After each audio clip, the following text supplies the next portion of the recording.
자, 이번 시간은 형식 문제를 풀기 위해서 꼭 필요한 단어 공부를 좀 해보겠습니다. 자, 그래서 세 번째 테마는 형식 문제 풀이 방법. 요건 너네들이 프린트를 가진 학생들은 이건 1년 내내 갖고 있어야 됩니다. 그래서 꼭 외워줘야 할 거야. 알았지? 자, 그러면 자, 이렇게 강의를 시작해보자. 자, 먼저 얘들아, 모든 국어 문제는 형식 문제와 내용 문제 이렇게 두 가지로만 구별할 수 있어. 형식 문제와 내용 문제 두 가지로 구별할 수 있는데, 이 내용 문제가 거의 90%가 얘고 그냥 10% 정도가 형식 문제라고 생각하는데, 알았니? 근데 이거는 항상 해야 되니까 이제 앞으로 공부는 이걸 할 거야. 근데 얘는 오늘 한 방에 끝내자는 거지.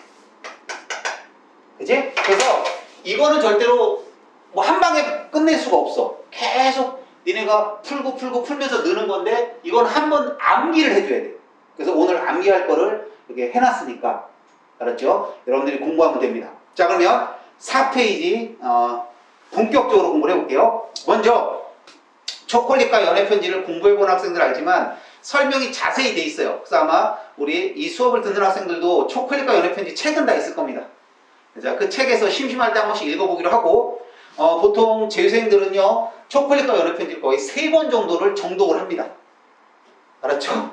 그러니까 여러분들도 그냥 그때 인터넷 강의 한번 들었다고 끝내지 마시고 꼭 들어주시기 바라면서, 자, 그걸 못 들은 학생은 자, 이걸로 한번 압축해서 한번 들어보세요. 자, 먼저 시에서 형식 문제를 풀 때 꼭 외워야 될 단어들이 있어요. 거기에 3가지로 분류되어 있죠. 자, 3가지 분류해서, 자, 먼저 찾을 수 있는 개념어 생각해봐. 찾을 수 있는 개념어. 그 다음에 찾기 어려운 개념어. 그 다음에 무조건 참 또는 거짓 개념. 이 3개부터 외워야 돼. 얘들아, 이게 암기하는 순서도 있는데, 자, 봐. 형식 문제를 어떻게 풀래요? 그랬을 때 찾을 수 있는 문제 이렇게. 그래서 찾을 수 있다, 찾을 수 없다, 이렇게 해서 2개를 분류해서 외우기 시작해주세요. 자, 외울 때, 자, 외우는 방법. 찾을 수 있는 개념과 찾을 수 없는 개념, 이 2개를 일단 기억해야 돼. 알았지? 자, 그러면 봐봐. 찾을 수 있는 개념, 요거는, 자, 여기 쭉 나왔지? 자, 하나 예를 들어볼게. 수미상관 그랬어. 이 단어를 보는 순간 수미상관이 뭐예요? 이런 학생은 공부 하나도 안 한 겁니다. 수미상관이 뭐예요? 이런 학생은 선생님이 봤을 때 솔직히 진짜 힘들어요. 그러니까 이런 학생은 어떻게 해야 되느냐? 초콜릿 책으로 공부해야 됩니다. 알았죠? 수미상관 정도 알아요? 몰라요? 이 앞에 학생 알죠? 이런 학생은 그냥 지금부터 이렇게 들으면 되는 거고, 선생님 여기 있는 단어가 이게 뭔 소리야? 수미상관이 뭐예요? 그런다든가, 그 3번째 줄에 명령형이 뭐예요? 이런 학생 알았지? 또는 거기에 대꾸법이 뭐예요? 이런 학생. 그래서 말 건네는 방식이 뭐예요? 이런 학생들. 자, 2가지로 구분해봅시다. 찾을 수 있는 거와 찾을 수 없는 거, 이게 2개를 구분하는 거야, 개념어는 시에서. 근데 이 단어를 공부하다가 여기에서 모르는 단어가 있는 학생들, 여기서 모르는 게 있는 학생들은 뭘 해야 된다? 초콜릿 책을 갖고 공부해야 됩니다. 알았죠? 여기서 나한테 지금 선생님 손 들고 말하면 창피한 학생들은 나한테 개인적으로 찾아오면 되겠습니다. 선생님 저 초콜릿 책이 없어요. 이렇게. 없으면 바로 만들어 드리겠습니다. 알았죠? 우리 재수생들은 없으면 사면 되고, 니네는 사는 거다 그 매점이나 교재를 그러니까 아예 처음부터 받았을 거야. 근데 여기 있는 학생 중에 이걸 모른다 그러면 무조건 초콜릿 책을 봐야 되는데 나한테 찾아오시고요. 자, 이걸 강의하겠다는 게 아니야. 알았지? 그러니까 이 말만 알면 돼. 그건 찾을 수 없는, 요게 중요하고, 이 단어를 외워야 돼. 자, 다시. 이거는 비암기. 이건 암기하는 거 아니야. 여 단어를 암기하는 거야. 이거는 그냥 한 번만 읽어만 보는 거야. 자, 무슨 말인지 알겠지? 공부한 거. 자, 이거 오늘 하는 이유는 다른 게 아니야. 너네들한테 앞으로 선생님의 문제풀이를 공부하기 위한 꼭 필요한 이론을 배우는 거야, 얘들아. 알았지? 자, 그럼 봐봐. 찾기 어려운 개념에서 패스 개념을 봐봐. 단어, 역설, 공감각, 감정이입. 요 네 개를 외우는 거야. 알았지? 그래서 형식 문제를 풀 때 지금 역설, 반어, 공감각, 감정이입 이 말이 나왔어. 그럼 무조건 뭐 한다? 패스하는 거야. 요거 외우는 거야. 알았죠? 왜 패스해? 찾기가 어려워. 요거까지 외우면 더 좋아. 이 네 개는 왜 찾기가 어려워? 그러니까 왜 패스해? 찾기가 어려워서. 그럼 밑에 거 봐봐. 이건 애매해. 원경, 근경. 자, 이제 여기서부터 들어. 원경과 근경이라는 말은 멀다와 가깝다 얘들아. 맞지? 멀다와 가깝다. 먼 건 어떤 게 먼 거야? 지금 내가 여기 있는 저 앞에 있는 학생이랑 거리가 가까워 멀어? 가깝게 보면 가깝고 멀다고 보면 멀지. 이해돼? 그러니까 멀다와 가깝다라는 이 단어 자체가 갖는 애매함이 있다고. 이거 그러니까 얘들아 지문에 가서 역설법, 반어법, 공감각, 감정이입은 찾기가 어려워. 역설법 그러니까 시간이 많이 걸린다는 뜻이야. 근데 원경, 근경은 아예 이게 가까운가? 뭔가 자체가 애매해. 이해되니? 그러니까 이 단어를 외워야 되는 거야. 애매하니까 잘 모르겠는 학생들은 찾기가 어렵다 이 말 있지. 즉 패스를 해야 되거든. 요 패스해야 될 요걸 다 암기하는 거야. 알았지? 그 중에 이미 4개 외웠지. 원경, 근경, 점층이라는 말 나오면 무조건 패스하라는 거야. 됐지? 근데 얘들아 암기를 할 때 이해를 하고 암기하는 게 무조건 좋지. 그잖아. 그러니까 지금 봐봐. 원경, 근경을 왜 패스해야 되는지 알겠지? 멀고 가까운 걸 그거 따질 수가 없잖아. 점층도 마찬가지야. 따질 수가 없어. 이게 점점 강해졌는지? 야, 너네들 지금 실력이 점점 강해졌다고 느끼니? 그거 애매하지? 그런 거야, 그런 거. 자, 무슨 말인지 알겠어? 그래서, 자, 그러니까 항상 중요한 거 그거야. 알았어? 그 다음에 섬세하고 부드러운 거 봐봐. 야, 섬세한 게 뭐야? 자, 선생님의 손길이 섬세한 거 봐봐. 섬세하니? 모르겠지? 그럼 부드럽니? 자, 선생님 말도 부드럽니? 모르겠지? 그거. 그러니까 지금 말하고 있는 애매하다는 말은 이걸 지금 니네가 이해를 잘해야 돼. 그거 써있잖아. 상대성이 있지. 뭐 할 수도 있어 얘들아. 가까울 수도 있고 멀 수도 있고 섬세하다고 할 수도 있고 부드럽다고 할 수도 있고 그치? 요런 애매한 것들은 무조건 패스가 해야 돼. 근데 밑에 걸 봐. 각자의 대가리고 이게 무슨 말이냐? 천문 현상이 뭐니 얘들아? 한번 이럴 때 대답해주면 좋다고 선생님. 야, 천문 현상이 뭐야? 천문 현상. 그냥 얼핏 보면 천문이니까 하늘이잖아. 하늘의 현상이 뭐지? 잘 안 잡히지? 그러니까 뭔가 선택지를 봤는데 그게 뭐지? 그러니까 단어는 알겠는데 천문현상이란 말은 대충은 알겠는데 문학작품에서 천문현상이 뭐지? 이럴 수 있을 거 아니야. 각자의 대가리에 따라. 이때 무슨 말인지 잘 모르겠다면 패스하라는 거야. 알겠니? 자연의 섭리도 생각해봐. 자연의 섭리가 뭘까? 그지? 그지? 이제 무슨 말인지 알겠니? 그러니까 이건 니네들이 예를 들어준 거야. 여음구 한번 생각해봐. 여음구가 뭐지? 여음구는 얘들아 고려가요 같은 데서 그지? 고려가요 같은 데서 얄리얄리 얄랑형처럼 뭐야? 의미가 없지만 하나씩 끼어 들어간 거 있지? 그걸 뭐라 그래? 여음구라고 하거든? 근데 이 말을 아는 사람이면 찾으면 되지. 근데 내가 여음구라는 걸 몰랐어. 그럼 어떻게 해야 돼? 여음구 나왔네 씨발 이러면 되는데 그러니까 니네가 모르는 단어가 나왔어. 그러면 공부를 해놔서 알면 좋은데 모를 경우에 어떻게 해? 패스하라는 거. 이게 각자의 대가리. 자, 이해되니? 이걸 꼭 이해해달라. 알았지? 그래서 여기서 봐봐. 알면 찾고 모르면 패스. 기억나니? 이해되니? 그러니까 자, 여기서 봐봐. 지금 니네가 외워야 되는 게 뭔지 알겠니? 앞으로 수업하면서 너네들은 요거에 암기돼 있냐 안 돼 있냐에 따라서 공부를 했냐 안 했냐를 알 수 있는 거야. 그러니까 이건 외우라고 반드시. 알았지? 그 다음에 오른쪽 봐봐. 무조건 참가 거짓. 요것도 외워야 돼. 자, 봐봐. 그러면 자, 일단은 니네가 뭐를 외워야 되는지 알겠지? 찾지 말아야 할 거 외워야 되고, 그 다음 뭐야? 여기 무조건 맞는 거랑 무조건 틀린 거 있지. 또 두 개를 외우는 거야. 무조건 맞는 거, 무조건 틀린 거. 그러니까 암기해야 될 건 이 두 개. 얘는 그냥 한 번 읽고 끝나는 거야. 읽어봤는데 모르는 말이 나와? 그럼 초콜릿 책에서 참고. 자, 이해됐지? 자, 갑니다. 자, 이번에는 확률이 매우 높거나 매우 낮은 것을 포함해 감각적, 옆에다 써봐. 감각이라는 말에는 시각, 청각, 후각, 미각, 촉각, 이렇게 5개 써봐. 시각, 청각, 촉각, 후각, 미각, 이렇게 써봐. 썼니? 예, 요걸 감각이라고 하지. 그럼 얘들아, 감각적 그럴 때 이 5개의 감각이 모두 있어야 감각적이니 하나만 있어도 되지? 하나만 있어도 되지. 그러니까 감각적은 무조건 맞는 거야. 자, 시적, 자, 분위기. 분위기라는 말, 야, 시에서 분위기 있니 없니? 있지. 여기서 환기는 뜻이 뭐라고? 공기가 교환되는다는 뜻이 아니야. 환기라는 말은 그냥 기가 드러난다는 뜻이야. 기가 드러난다. 아니, 지금 야, 잘 생각해봐. 지금 이 강의실의 분위기가 있니 없니? 있지.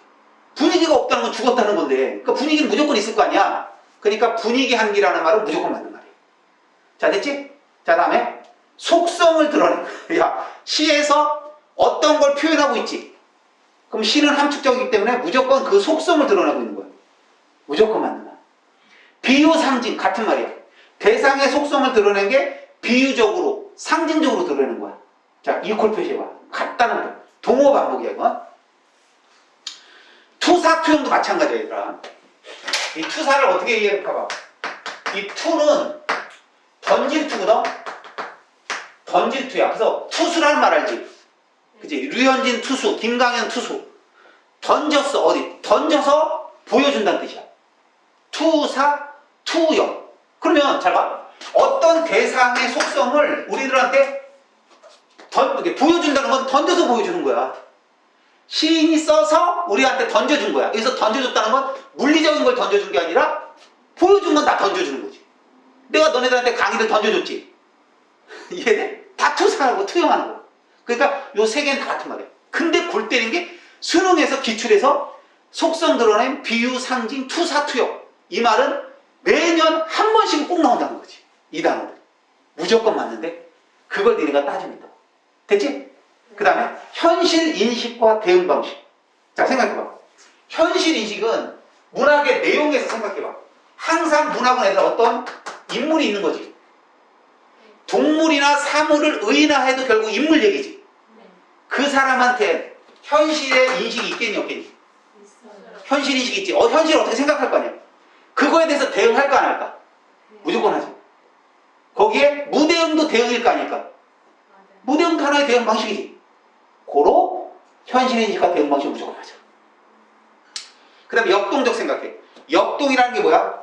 원래 뜻은, 잡아. 이게 힘역자거든? 그러니까 힘차게 움직이는 거야. 이해돼? 그럼 선생님 봐봐. 팔을, 자, 보기 들어야 돼. 팔을 흔들었다. 역동적이니 아니니? 그냥 동적이야, 사실은. 팔을 흔들었다는. 근데 더 정확하게는 뭐야? 팔을 세차게 흔들었다. 이게 역동적인 거거든?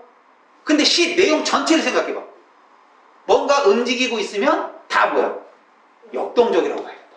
여러 개가 움직인다. 그러니까 한 줄 갖고 표현한 건 모르겠지만 시 전체적으로는 역동성이 반드시 하나는 있게 된다. 이해되니? 그래서 역동적이란 말은 시에서 나타내면 무조건 맞다고 봐야 돼. 자, 됐지? 자, 그 다음에 자, 이번에는 무조건 틀리거나 확률이 낮은 거. 자, 관조적이랑 객관적은 같은 말이야. 자, 시는 선생님 봐봐. 시어는 잘 봐. 시인이 자신의 정서를 드러내기 위해서 대상에서 투영한 거거든. 자신의 정서를 투영해 놓은 거라고. 그러니까 투영 아까 무조건 맞다 그랬잖아. 그럼 얘들아, 자신의 정서를 투영해놔서 정서. 그럼 봐봐. 잎이 떨어져. 잎이라는 대상한테 자신의 정서를 또 투영한 거지. 야, 솔직한 일은 시에서 잎이 떨어지는 게 그냥 진짜 잎이 떨어지는 거야. 그럼 시 아니지. 비문학이지. 자신의 정서가 뭐야? 떨어지는 거에 어떤 주관이 들어간 거잖아. 그래서 무조건 정서가 투영되는 거기 때문에 아까 이 무조건 맞던다며 이게 무조건 맞을수록 무조건 틀리는 건 뭐야? 투영되지 않은 거지. 투영되지 않은 게 뭐야? 객관적인 거지. 반대말이라고 보면 돼. 알았어? 반대말이니까 객관적으로 무조건 틀려. 그러므로 같은 의미를 갖는 관주도 무조건 틀리는 거. 알았지? 자, 그 다음 봐. 낙관과 비관. 야, 비관자설 들어봤지? 비관자설은 뭐야? 세상의 모든 것이 다 잘못될 거야 라고 생각하는 거야. 우리 인간들 중에 비관적인 인간이 있을까? 비관적인 인간이 있었으면 비관자살을 한 거라니까. 너들 세상이 아무리 힘들어도 뭐하니? 가끔 희망을 보니까 살지. 근데 또 반대로 생각해봐. 난 다 좋아. 점수 떨어졌어. 좋아라. 엄마가 나 혼내네. 좋아. 이걸 낙관이라고 하지. 문학 작품에서는 낙관이나 비관은 서로 너무나 좋은 거야. 극단적이지. 그래서 그런 작품은 없을 가능성이 매우 높은 거야. 그래서 낙관, 비관 나오면 무조건 틀려. 이러면 되는 거야.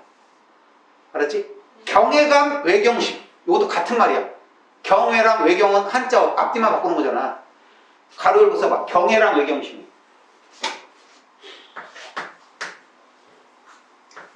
경외감이 일단 놀람이라는 거거든. 근데 여기는 두려움과 경탄이 이게 같이 있는 거라고. 감탄이. 그러니까 이걸 모르는 사람들이라 그러는데 이 두려움과 경탄이 이렇게 함께 섞여 있는 건 보통 신이야. 신을 향한. 알았어? 그러면 신을 향한 순간 종교시가 되는 거거든. 그래서 그러니까 외경심과 경외감이 있는 신은 종교시가 되기 때문에 출제될 수 없어. 그래서 경외감, 외경심 나오면 무조건 틀려. 알았지? 단 조심해야 될 게 하나 있어. 단이라고 써놔야 돼. 요건 좀 써놔야 되는데 수필. 알았어? 기행가사. 기행가사에서는 자연에 대한 외경심 이건 나올 수 있어. 요거 하나만 주의해. 그러니까 시하고 수필은 구별해야 돼. 보통 자연에 대해서 외경심을 가질 때가 많거든 인간들이. 그치? 근데 시에서는 외경심이 늘어나지 않는데 수필 같은 데서 또는 기행가사 고전시가 중에 기행가사 중에는 나올 수 있다. 이렇게 알아야 돼. 그 다음에 고전시가에서만 역설법, 단어법, 과거와 현재 대비 이거는 무조건 틀리다. 이거 그냥 외워두세요. 됐죠? 좋아요. 자, 그 다음에 그 밑에 한번 봐봐. 시간의 흐름. 자, 시간의 흐름에 대해서 좀 알아둬야 돼. 문학에서의 시간의 흐름. 자, 시와 소설 구별해 볼게. 시를 서적 문학이라고 그러고 소설을 서사 문학이라고 그래. 알았니? 이때 시에서는 시간의 정지를 전제한다. 이거 있죠. 이거 봐봐, 얘들아. 실판 봐봐.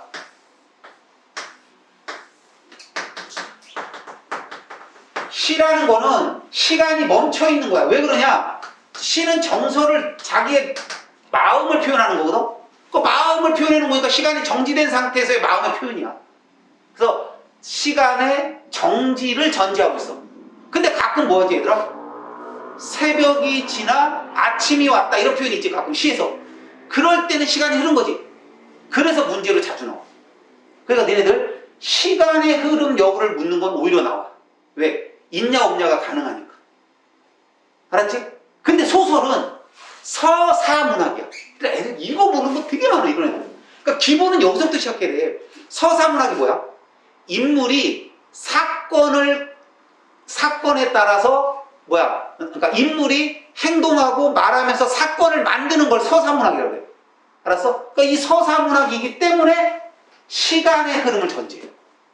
거기 들어봐. 소설은 인물과 인물의 만남이야. 알았지? 시는 한 사람의 마음속이야. 마음속 얘기니까 시간이 정지돼 있어. 소설은 시간이 흘러. 이해되니? 시간의 흐름을 전제하기 때문에 시간의 흐름을 묻지 않아. 소설. 그럼 문제에서 뭘 물어? 순서대로 흘렀냐? 역순행됐냐? 시에서 형식은 시간의 흐름을 물어. 왜? 시간이 정지된 걸 전제하니까. 근데 소설은 흐르고 있으니까 시간의 흐름을 묻지 않아. 시간이 흐르고 있어요? 묻지 않아. 순서대로 흘렀냐? 역순행했냐? 이걸 물어. 알았지? 그래서 시간의 흐름에 대해서 좀 이렇게 공부할 필요가 있습니다. 됐죠? 자, 그 다음 거. 자, 소설을 보겠습니다. 자, 이런 방식이야. 고로, 자, 5페이지에 나와 있는 찾을 수 있는 개념어, 찾기 어려운 개념어, 무조건 참 또는 거짓인 개념어. 요거 이제 여러분들이 공부하면 되는 거야. 알았지? 자, 그럼 선생님 말 들어봐. 자, 봐봐, 얘들아. 소설에서의 개념어는 진짜 시하고 똑같으니까 이제 반복하지 않을게. 이제 니네가 하는 거야. 근데, 선생님, 그런데 이 단어 몰라요. 이런 학생 어떻게 해야 되겠어? 자, 다시. 자, 이 얘기는 하고, 선생님 마음이 좀 급해서 그냥 지나가려고 했는데, 했던 거니까 지나가려고 했는데, 혹시 모르는 학생도 있을 수 있으니까, 자, 고개 들어봐. 자, 이번에 이제 소설 개념을 공부할 때 역시 똑같아. 자, 선생님 봐. 무조건 두 개를 나눠. 찾을 수 있는 거와 없는 거. 당연히 얘를 암기하라. 알았지? 그래서 이 말을 패스하는 거야. 이 말이 보면. 됐니? 그리고 무조건 맞는 거랑 무조건 틀린 거. 얘를 또 암기하는 거야. 알았지? 얘를 암기하는데, 자, 지금처럼 이제 다 설명 안 할 거야. 알았지? 이미?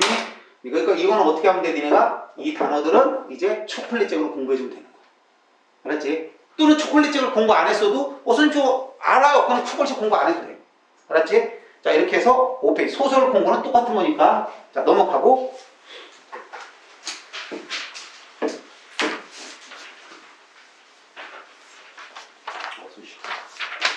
자, 6페이지 보자.